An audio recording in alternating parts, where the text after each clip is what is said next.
Bueno, buenos días a todos. Muchas gracias a Coninagro por la invitación. La verdad que es un gusto estar aquí con ustedes. Voy a tratar de contarles un poquito rápidamente cómo llegamos acá y en todo caso cómo puede seguir la película de la economía. No quiero hacer historia antigua. A ver, tenemos la presentación. ¿Sí? ¿Está la presentación? Bueno, voy apurando, digamos, con eso, pero lo cierto es que Argentina ha sido durante 2016 y 2017 un país récord en la emisión de deuda en dólares en los mercados emergentes. Ha emitido 60.000 millones de dólares la Argentina entre 2016 y 2017 en los mercados emergentes.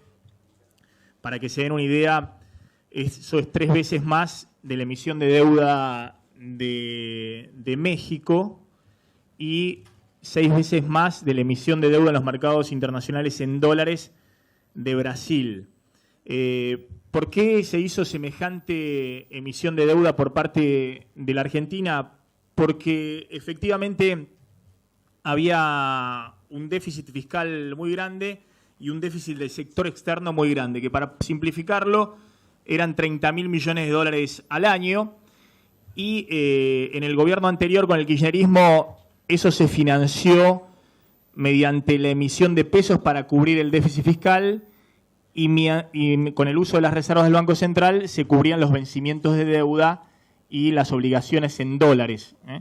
Ese modelo terminó en el 2015 cuando obviamente ya la emisión de pesos estaba agotada por parte del Banco Central y la emisión y las reservas del Banco Central ya no eran suficientes para cubrir vencimiento de deuda porque estábamos en un mínimo de reservas del Banco Central.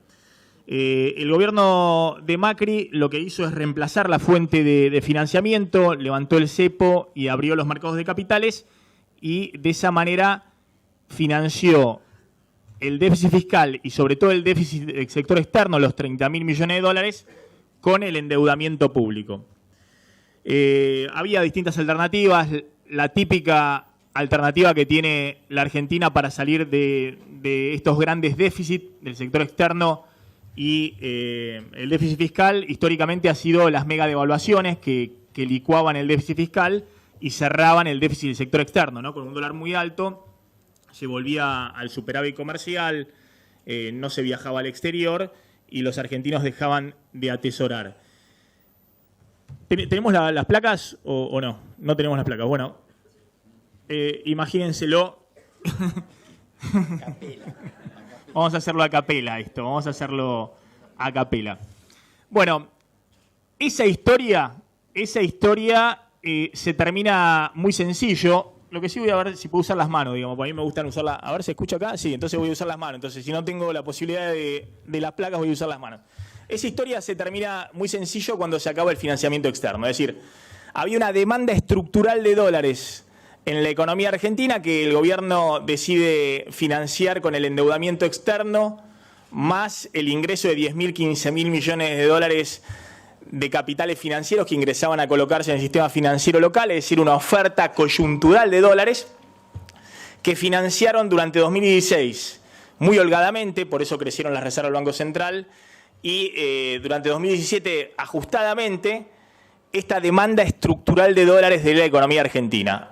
Para hacerlo simple, cuando esta oferta coyuntural de dólares se termina, porque en algún momento el endeudamiento externo se le cierra al sector público y los fondos financieros que venían a colocarse en las LEVAC, dólares que se cambiaban por pesos y especulaban en la bicicleta financiera argentina, lo que queda en la Argentina es esta demanda estructural de dólares de 30.000 millones e inevitablemente el gobierno, en una muy mala lectura de la situación, primero piensa que puede aguantarlo vendiendo reservas del Banco Central a 20 pesos y después se da cuenta que esto, que es una típica crisis de balance de pagos, es decir, tenés una demanda de dólares que no podés cubrirla con la oferta de dólares, lleva a una devaluación muy grande.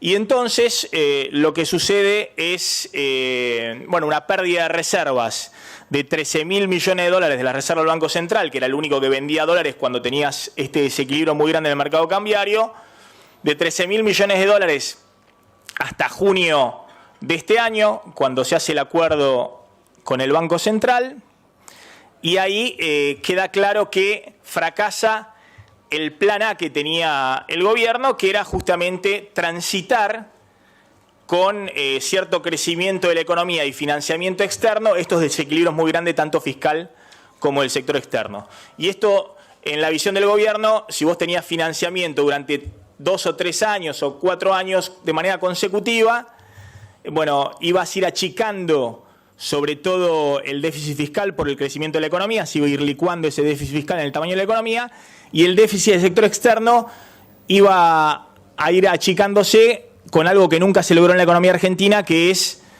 gracias a la productividad o a un boom de inversiones que generara, aunque vos tuvieras un tipo de cambio bajo, un tipo de cambio atrasado, que generara un boom de exportaciones y un boom productivo, un shock productivo en la Argentina que volviera a generar dólares genuinos en la balanza comercial. Bueno, todo eso fracasó. Yo creo que el gran error ahí, más allá de la discusión de shock o gradualismo, el shock histórico de cómo se resuelven estos desequilibrios en la Argentina es la mega devaluación. Así es como se licuaron en su momento el déficit del sector externo y el déficit fiscal en la crisis de 2001-2002. Por eso después hay superávit gemelos y son los primeros años dorados del kirchnerismo en términos de crecimiento económico.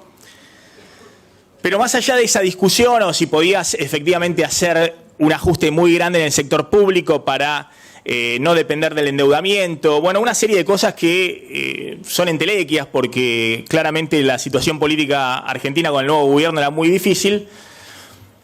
El gran error ahí fue que en el transcurso del gradualismo se pensó que además se podía tener metas de inflación con un tipo de cambio atrasado. Es decir, el gobierno se engolosinó pensando que se podía tener la chancha y los 20. Es decir, que te financien de afuera, que ese financiamiento te permita el año pasado dejar un dólar atrasado, 8% de suba del dólar con 25% de inflación.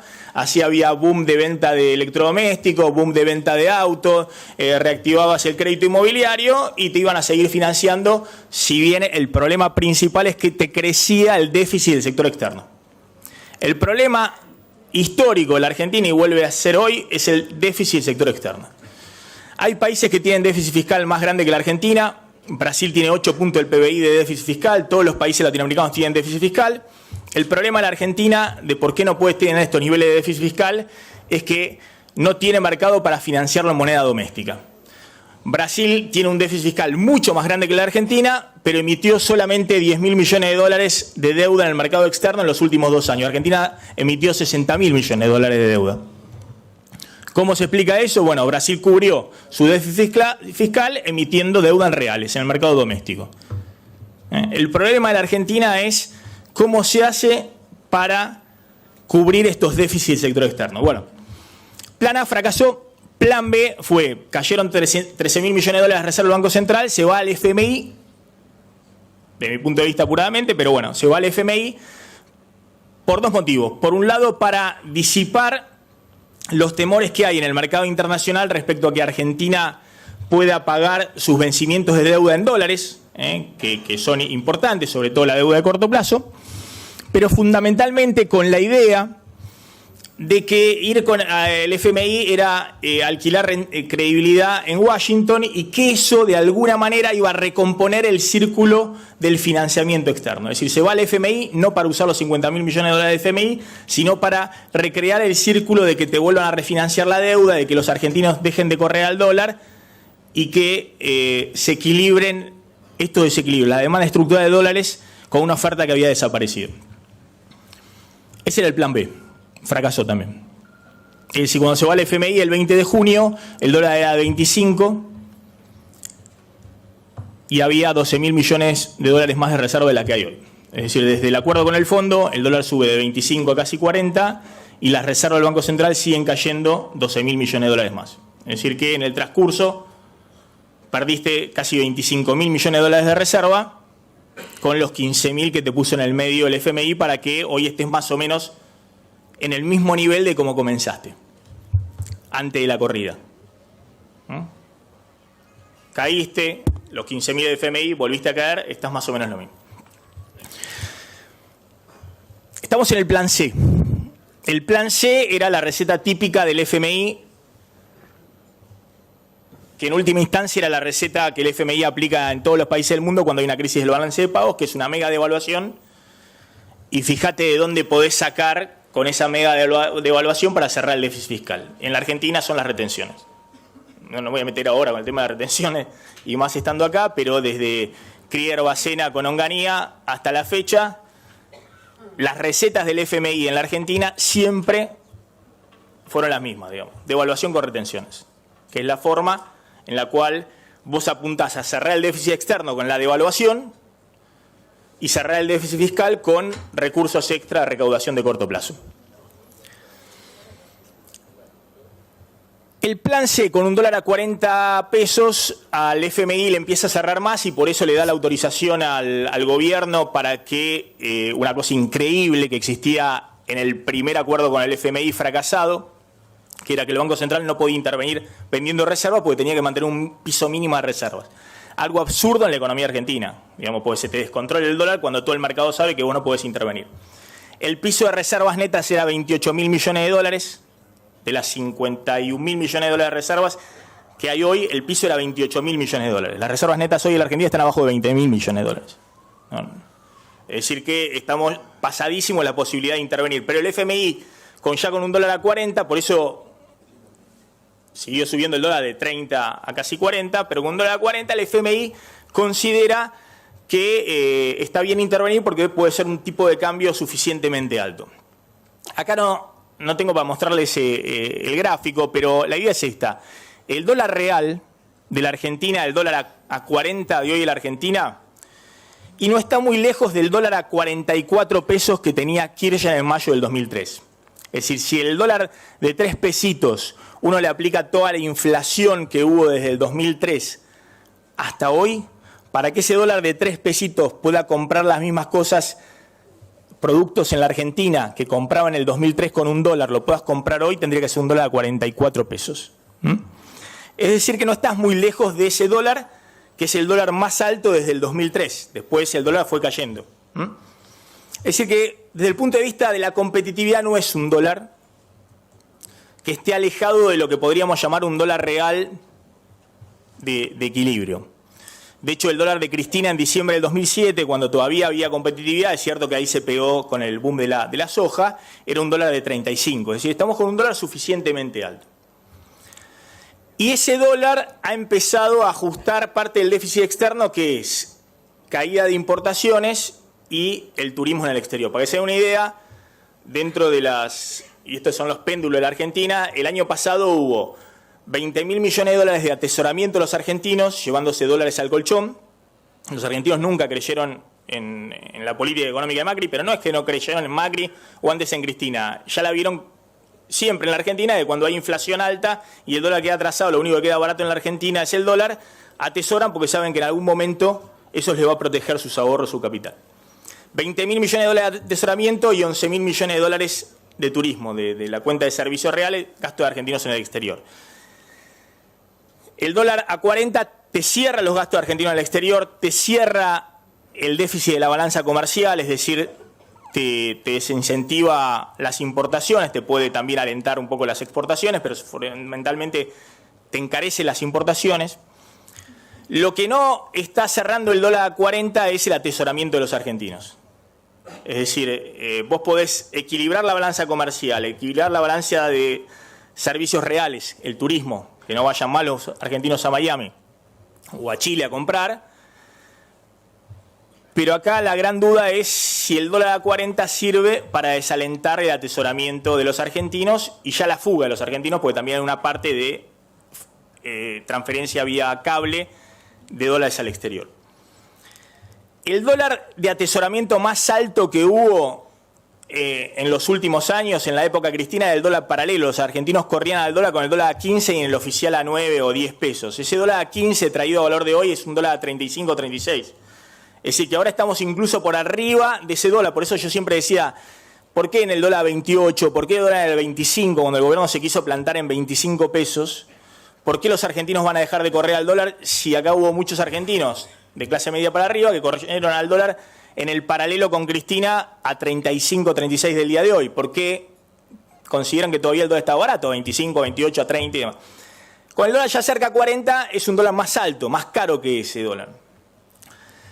Pero atención, el atesoramiento en dólares de los argentinos en los primeros 7 meses del año fue 20.000 millones de dólares en 7 meses. El récord histórico fue el año pasado, en un año, 22.000 millones de dólares. Similar al récord del 2011 de Cristina antes de poner el cepo, que eran 22.000 millones de dólares. Es decir, en 7 meses tenés casi el récord histórico del año 2017 y 2011. Si uno puede estabilizar la situación en un dólar alrededor de 40 pesos, va a depender fundamentalmente de dos cosas. Una, que se frene o que se desaliente o que caiga por lo menos a la mitad ese atesoramiento en dólares de los argentinos de alrededor de 3.000 millones de dólares por mes, que es un nivel elevadísimo e insostenible. Es decir, el dólar a 40 te equilibra la balanza comercial y el sector real de la economía. Lo que no te equilibra es la cuenta de capital, lo que se llama de que los argentinos, en vez de volver al peso, se van al dólar. ¿Por qué se equilibró en su momento en el 2003 o en el 2002, después de la mega devaluación? Primero, bueno, porque la devaluación fue primero de 300%, de 1 a 4, y después volvió a 3 pesos. Es decir, hubo lo que se llama un overshooting. El dólar a valor de hoy de Remedyakov a mediados del 2002 fue 55 pesos y después cayó a los 43, 44 pesos con el que inicia Kirchner su gobierno, porque el dólar fue y volvió. Acá no se ve mucho margen para que el gobierno que llegó a los 40 pueda bajar sustancialmente el dólar como para desalentar, para decir, bueno, miren cómo bajó el dólar, ahora nos quedamos tranquilos y tenemos por lo menos un año de especificación. Primer interrogante. Y eso tiene que frenar. Si eso no frena, el dólar va a seguir subiendo. Y la idea, obviamente, cuando digo va a seguir subiendo, no es que siga acompañando la inflación.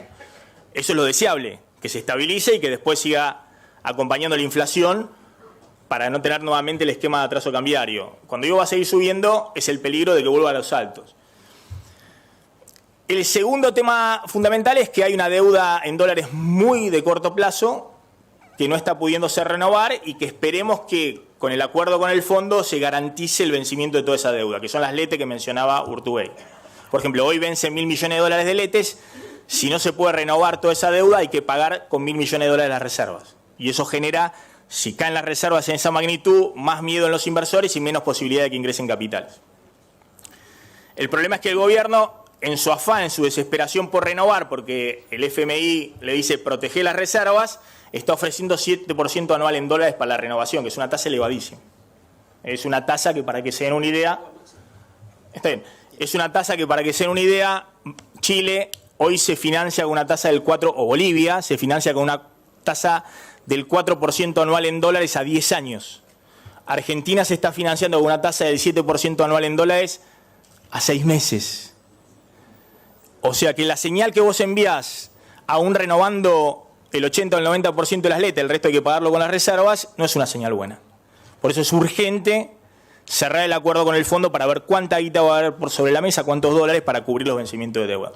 El otro problema es la deuda en pesos que tiene el Banco Central, las famosas LETES. El 19 de septiembre, la semana que viene, tenemos un vencimiento de 430.000 millones de pesos de LETES. Si el Banco Central quiere ir cancelando, desarmando, perdón, de LEVAX, las LEVAX en pesos, la deuda en pesos, si quiere ir cancelando esa deuda, bueno, de esos 430.000 parte se refinanciará, está en los bancos, pero unos 100.000, 200.000 millones de pesos, no sabemos, quedarán en el mercado. Si vos no das estabilidad, tranquilidad y opciones para que vayan a plazo fijo en pesos o a LETES en pesos, a deuda del tesoro en pesos, eso va al dólar. Y eso va a ser un nuevo round con el dólar. Pero bueno, a ver, haciéndolo claro, es fundamental que el gobierno hoy estabilice el dólar en estos niveles y que después lo vaya llevando con la inflación. Porque más allá de estos riesgos que le estoy diciendo, que vos no podés desactivar el atesoramiento de los argentinos, a lo que hay que sumarle En esos 3.000, 3.500 millones de dólares hay 2.000, 2.500 millones de dólares de compra de dólar billete minorista, 1.700 dólares, 1.000 dólares, 500 dólares en ventanilla y unos 1.000 millones de dólares que son más de 5 millones de dólares de compras con transferencia al exterior. Es decir, acá están fugando todos. El grande, el chico, el mediano, todos están refugiándose en el dólar. No lo podés desactivar si en algún momento no estabilizás, porque si el dólar te sube como subió el mes pasado, en un día 15%, en otro día 7% y demás, no hay política económica que te resista y no hay credibilidad ni en la política económica, ni en el gobierno, ni en la Argentina, ni en nada. Entonces eso hay que estabilizarlo. Y está bien plantarse con el dólar en estos niveles, un poquito más alto, no importa, pero hay que plantarse en algún momento el dólar. Argentina no puede estar, las experiencias que hemos tenido de devaluaciones, en algún momento paran las devaluaciones, para que puedan tener el efecto real positivo de una devaluación. Los negativos lo sabemos, ¿no? La caída del consumo, el salario real y demás. Bueno, hay que plantarse en algún momento.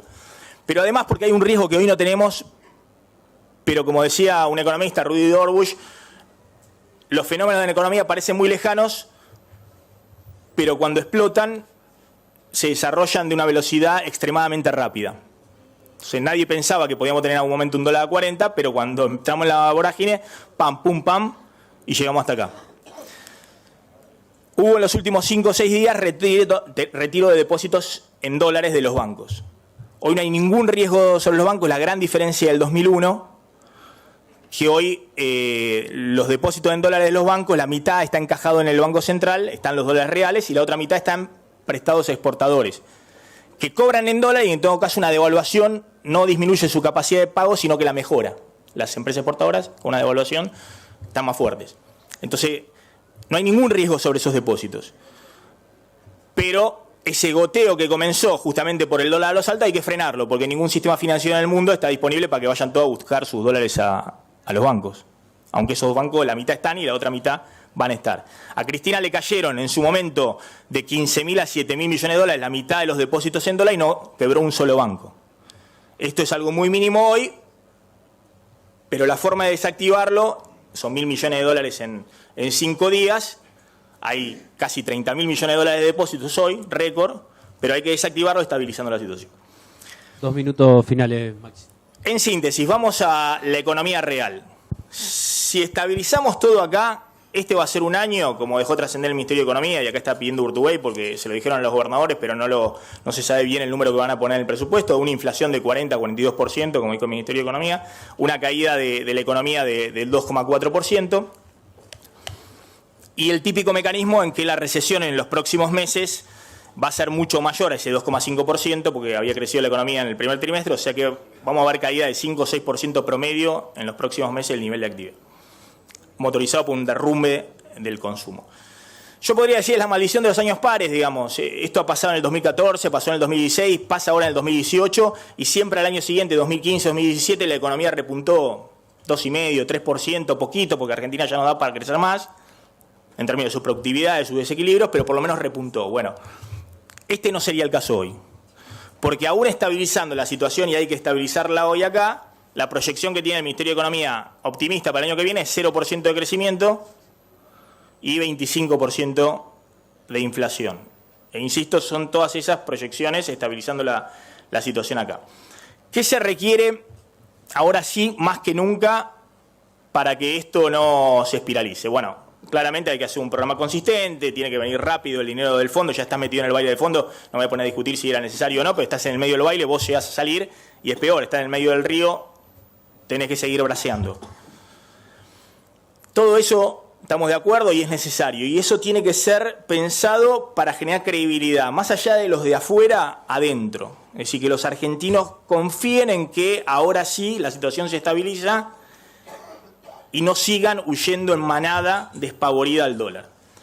Y para eso se necesita, y por eso Macri optó en las últimas 2 semanas por tratar de generar esta escenografía que vamos a ver hoy, un acuerdo político. Pero un acuerdo político que le vienen pidiendo de afuera los que traen la guita básicamente en todos los informes por la idea de esto. Miren que estás a menos de 1 año y medio de la elección y vos estás emitiendo ya en diciembre deuda a 1 año que va a pagar el próximo gobierno. Entonces, y el FMI te acaba de prestar y no sabés si te van a patear el tablero o no. Entonces el FMI, los bancos de inversión, todos te están pidiendo afuera un acuerdo político. Para decir, bueno, se garantiza la gobernabilidad argentina y cierta continuidad en la política económica futuro.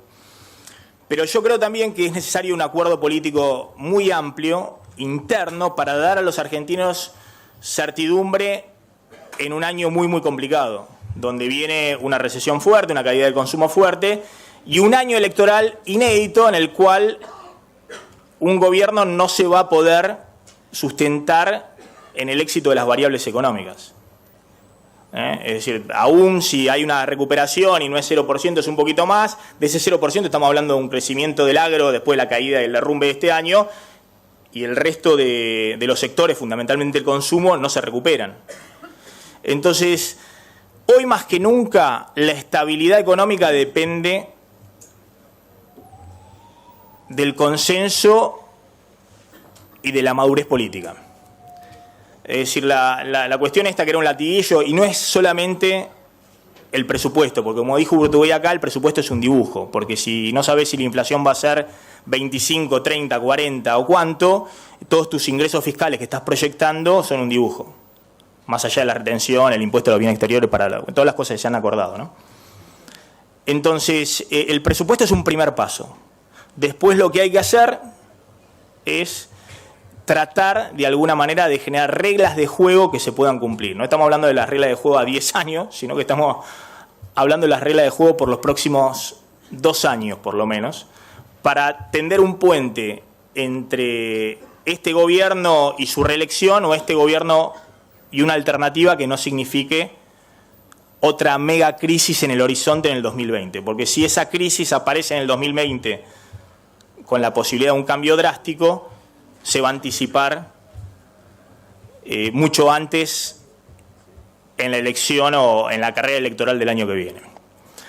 Muchas gracias.